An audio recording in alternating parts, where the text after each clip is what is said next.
Hernán Cortés, habiendo llegado a las costas veracruzanas, envió al rey Carlos I numerosos y selectos objetos de oro y plata correspondientes al quinto real del rey, y pidió al monarca el envío de religiosos para procurar la conversión al cristianismo a los habitantes nativos del territorio y su inserción en la cultura europea, así también como para brindar atención espiritual y administrar sacramentos a los europeos integrantes de sus huestes. La monarquía española en el siglo XVI incrementó las dimensiones de los territorios y pobladores americanos bajo su gobierno, y al hacerlo, asumió derechos y obligaciones.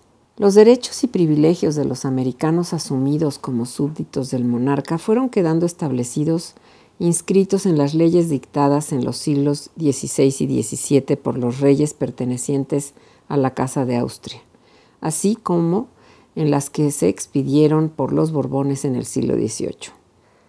Los monarcas aspiraron, con apoyo de gobernantes y educadores, a ser de los indios buenos cristianos que, reducidos en pueblos, habrían de convivir en orden y policía con sus prójimos.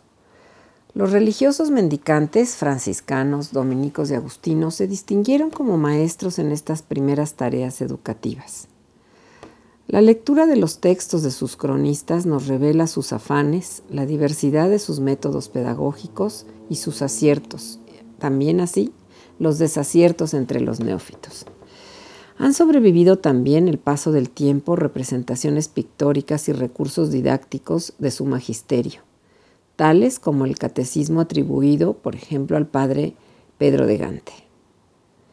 También podemos hacer referencia a la obra del franciscano Diego Valadez, natural de Tlaxcala, quien como procurador general de su orden ante la curia romana, publicó en Perugia en 1579 su Retórica Cristiana, compendio de una pedagogía para comunicar la fe cristiana derivada de la experiencia misionera. Fray Diego, con pluma y buril en mano, dibujó y grabó en cobre las ilustraciones y mostró con ellas a un tiempo la importancia de la representación plástica y de las procesiones como auxiliares didácticos. Estos escritos son testimonio de la atención prístina a los naturales americanos y la intensa política que los gobernantes impulsaron durante el siglo XVII para reducir a los indios, que ya poseían dotaciones de tierras para su sustento, a vivir en pueblos como buenos cristianos en orden y policía. Esto sirve de preámbulo de comprensión a la conferencia de Dorothy Tand de Estrada, titulada Los pueblos de los indios en el siglo XVIII, población, finanzas y educación. Se refiere esta a una población en franca recuperación demográfica, con una tradición cultural hispanoamericana bicentenaria que ante la sociedad mestiza en crecimiento hizo valer su singularidad e identidad indígenas. Una población interesada en fomentar la educación de sus hijos en la fe cristiana. Se trataba entonces de indios tributarios que vivían en pueblos, elegían anualmente a sus autoridades y contaban con sus tierras comunales y con una iglesia principal y ermitas en cada uno de sus barrios. Todos ellos, indios herederos de aquellos que fueron bautizados por los frailes en las primeras décadas del siglo XVI y que adoptaron la cultura europea, la enriquecieron con sus propias formas de vida. La doctora Tang nos ofrece datos demográficos y pone de manifiesto las diferencias regionales entre los naturales en el siglo XVIII. Hace referencia a los bienes de las comunidades y a su regulación por las autoridades en aras de garantizar su tranquilidad, prosperidad y, por ende, los tributos a favor del rey.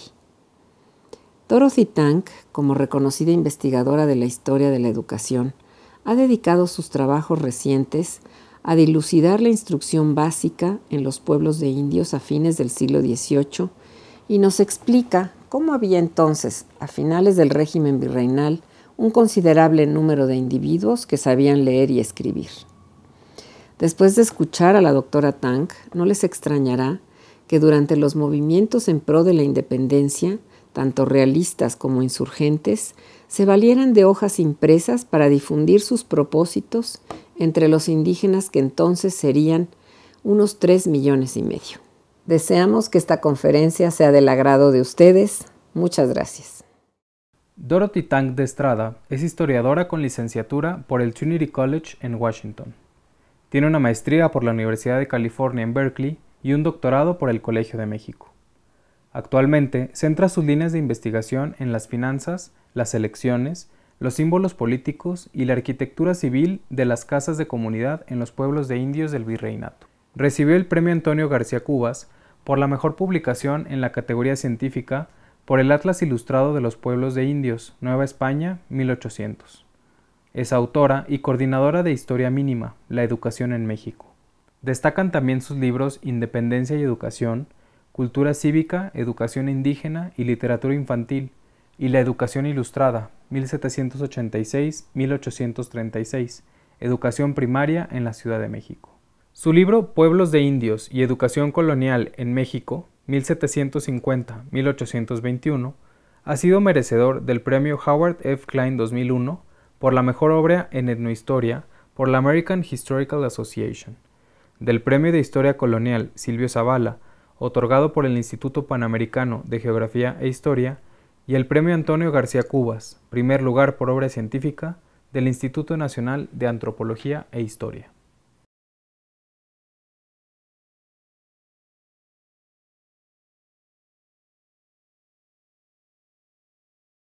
Muy buenos días. Me da mucho gusto estar con ustedes y quisiera agradecer a la maestra Cándida Fernández por la invitación de participar en este proyecto de Fomento Cultural Banamex de publicar un libro para conmemoración los 200 años de México independiente. Y me toca a mí hablar de algo de lo que he trabajado durante varios años. Esto es los pueblos de indios en el tiempo del virreinato y específicamente en el siglo XVIII. Y voy a tratar 3 temas. Uno, su población. Segundo, las finanzas de los pueblos. Y tercero, la existencia de escuelas en los pueblos de indios.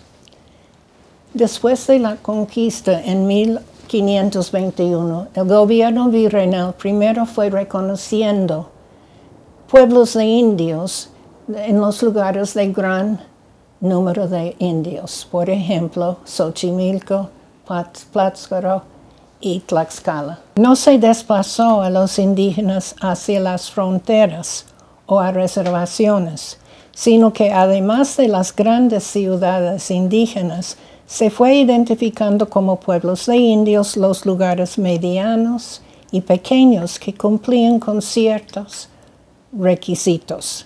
En el siglo XVIII, los requisitos eran ser un lugar con 80 tributarios indios, hombres de 20 a 50 años de edad o más, tener una iglesia consagrada, autoridades indígenas electos anualmente, y una dotación de tierra inalienable.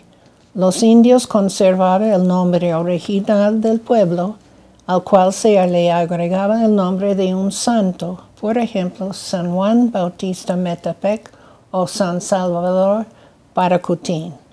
Hacia el año de 1800, como vemos en el cuadro, los documentos oficiales registraron la existencia de 4,468 pueblos de indios en el virreinato, desde Sonora en el norte hasta Yucatán en el sur.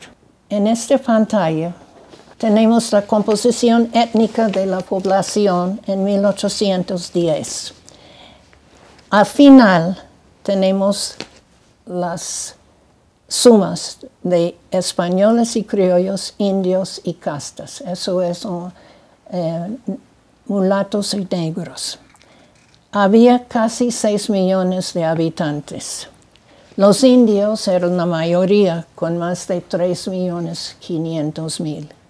Después las castas y finalmente los españoles y criollos, que tenían 17%.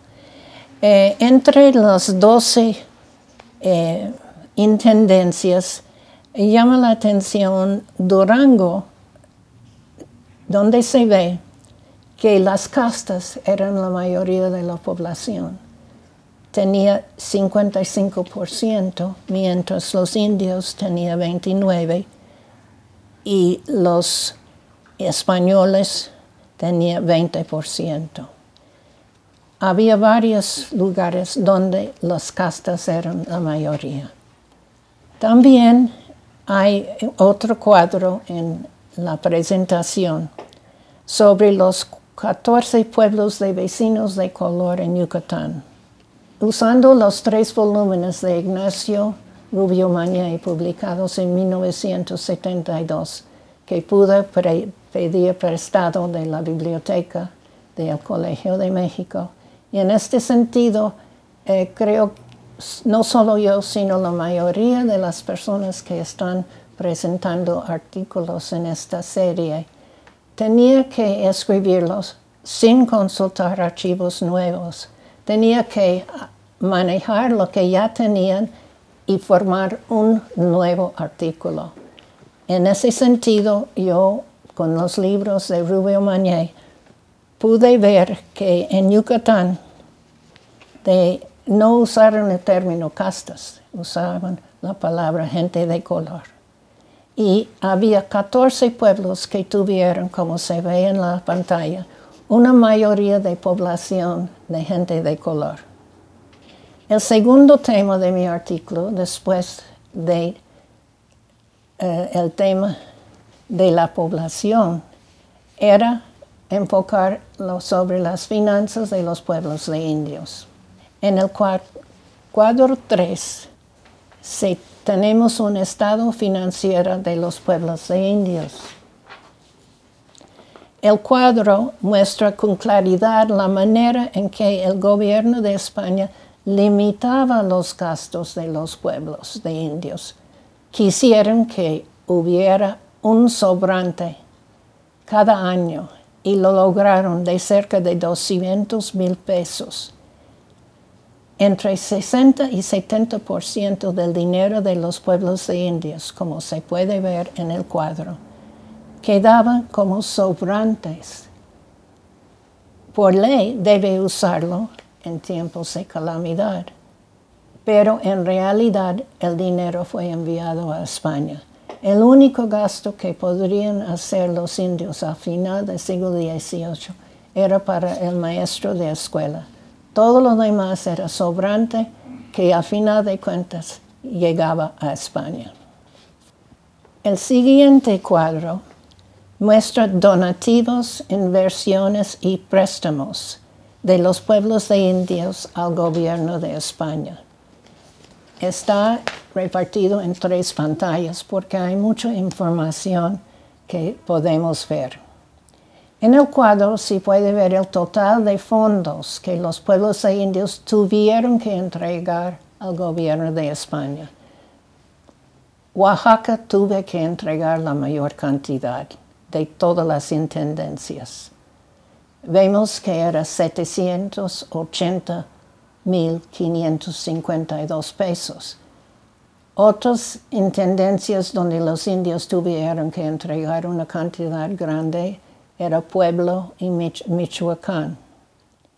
Entre 1782 y 1809, un total de 4,024 pueblos de indios entregaron donativos, inversiones al Banco de San Carlos y préstamos al gobierno de España en la cantidad de 2,320,568 pesos. Por no haber sido por la reacción de los pueblos a esta política financiera que les quitaba lo que tenían, ellos empezaron de una manera de disminuir por lo menos la cantidad que podría sacar el gobierno de España. Los pueblos lograron donar sus tierras, su ganado y su dinero a las cofradías.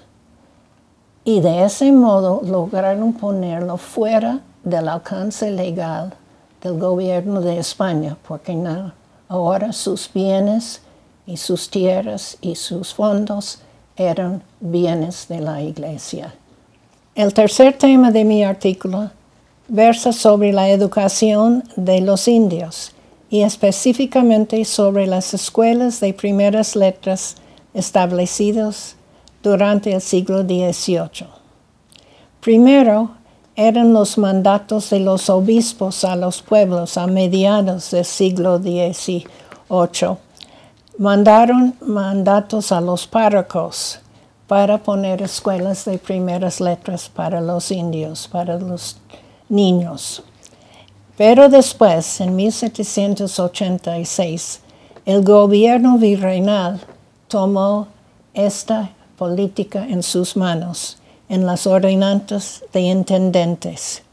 Y fue el gobierno de España que mandaron a los pueblos poner escuelas de primeras letras. En 1803 se registraron 1,104 escuelas de primeras letras en los pueblos de indios del virreinato. Se puede ver los resultados en el cuadro 5, donde se ven las estadísticas por ciento de pueblos con escuelas y el gasto total. Se ve de que en la Intendencia de México, 43 pueblos tenían escuelas de primeras letras.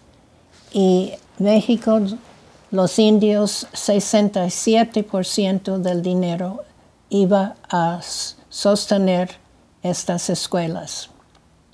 En Guadalajara había un porcentaje menos hacia el gasto para escuelas, pero en Michoacán 81% del gasto era para escuelas, 89% para escuelas en Guanajuato y en San Luis Potosí 97% de los fondos para las escuelas de primeras letras. En Chiapas también 98% del dinero de los pueblos de Chiapas fue para las escuelas. No era para celebraciones religiosas ni otros proyectos. Fue las escuelas de primeras letras que era de la mayor atención de los pueblos en la Nueva España. Y finalmente, tal vez el tema que más me gustó de esta presentación, hablaré de 2 libros de texto para las escuelas en los pueblos de indios. Yo no conozco qué libros usaron en lugares como Perú o Argentina, pero en Nueva España es muy interesante para mí los 2 libros de texto que había para las escuelas en los pueblos de indios. El primero tiene el título Carta Edificante, en que el padre Antonio de Paredes refiere a la vida ejemplar de la hermana Salvadora de los Santos, India Otomí. Fue publicado 2 veces por los pueblos de indios, 1784 y 1791, porque de hecho en la Ciudad de México los gobernantes indígenas de Santiago Tlatelolco y San Juan Tenochtitlán presentaron la manera de educar a los indios en estas 2 partes de la ciudad y en 13 pueblos que pertenecían a Tlatelolco y Tenochtitlán. Entonces, los indios encontraron, los gobernantes, un libro que pensaba que les interesaría a los alumnos para la lectura, para aprender a leer y escribir. Encontraron una obra que les parecía adecuado e interesante. Era la biografía de una mujer indígena de Querétaro, que por su virtud cristiana y caridad, Salvadora de los Santos Ramírez Martínez, había recibido la veneración y la admiración de los habitantes de esta ciudad provinciana, y algunas personas considerando que era una santa. También favorablemente impresionado por esta mujer otomí fue el jesuita Antonio de Paredes, que escribió y publicó su biografía a final de 1762 y 4 meses después de que había muerto Salvadora. También el padre Paredes publicó una segunda edición el siguiente año, porque la primera edición fue comprada por toda la gente de Querétaro. ¿Y por qué? Pues Paredes narraba 40 episodios en la vida de Salvadora, porque ella le conocía cuando era encargado de los colegios de los jesuitas en Querétaro. También Paredes mencionaba por nombre a 15 personas de Querétaro. Por eso se acabó la primera edición, porque todo el mundo quisiera ver cuáles nombres había. Con un estilo ameno, el autor centró su narración en los últimos 26 años de la vida de Salvadora, cuando ayudó a un grupo de beatas, no de indígenas, sino de gente de la ciudad de Querétaro, a buscar donaciones de dinero y alimentos en la ciudad. También ella buscaba en distantes poblaciones del Bajío, a veces encontrándose en difíciles y peligrosas situaciones. El autor describió algunas de las habilidades de la mujer otomí, su poder con los animales y pájaros, su manera de saber los pensamientos de otras personas, curaciones médicas basadas en la medicina tradicional y su manera de componer y presentar obras de teatro. También tiene la inteligencia para seleccionar el mejor momento y manera para solicitar donaciones para las beatas. Con fondos de las cajas de comunidad, en 1784, los gobernadores indígenas reimprimieron la biografía de Salvadora. En el prólogo del libro explicaron con claridad por qué. Tiene el objetivo recomendable de proveer las escuelas y migas, o sea, las escuelas para niñas indígenas, donde nuestros hijos son educados, de una especie de cartilla, en que enseñándose a leer, aprendan al mismo tiempo a imitar las virtudes cristianas con el dulce, poderoso y natural atractivo de verlas practicados por una persona de su propia calidad.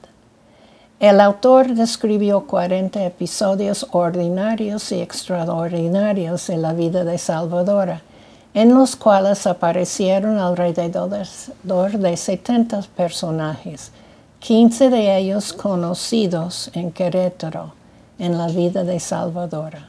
Por eso, tanta gente quisieron tener el libro. Usaron el libro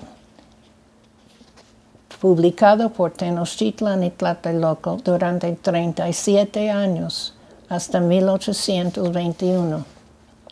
Cabe destacar que ni el gobierno virreinal ni el gobierno eclesiástico imprimieron un libro para uso en las escuelas, y solamente los gobernantes indígenas, con fondos de las cajas de comunidad, se encargaron de publicación y la distribución gratuita de esta biografía como libro de texto.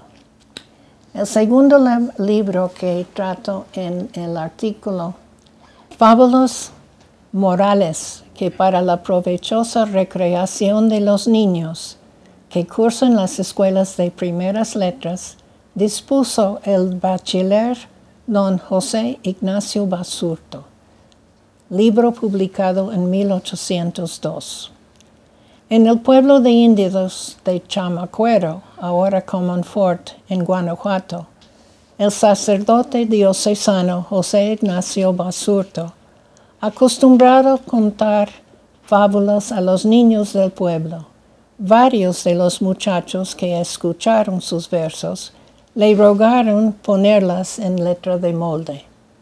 Para complacer a los niños, en 1802, Basurto publicó un libro de 55 páginas con 24 fábulas. En la dedicatoria, el sacerdote mostraba su consideración hacia los infantes, escribiendo que estas personas son para mí muy respetables. Y en los poemas decía con cariño, en fábulas morales mi afecto os dedica. Más aún, anunció una actitud pedagógica novedosa para la enseñanza escolar en el mismo título del libro. Fábulas morales para la provechosa recreación de los niños que cursan las escuelas de primeras letras. El autor usaba el sustantivo recreación y añadido como adjetivo la palabra provechosa, como una meta secundaria. O sea, recreación era más importante. En esa época casi nadie pensaba que los niños podrían divertirse en las escuelas. Pero Basurto promovió la recreación, mientras que los demás educadores insistían en que los alumnos tenían que mantener silencio, orden, respeto y obediencia. José Ignacio Basurto nació en la ciudad de Salvatierra, Guanajuato, en 1755 y estudió para el sacerdocio en Valladolid, ahora que es Morelia.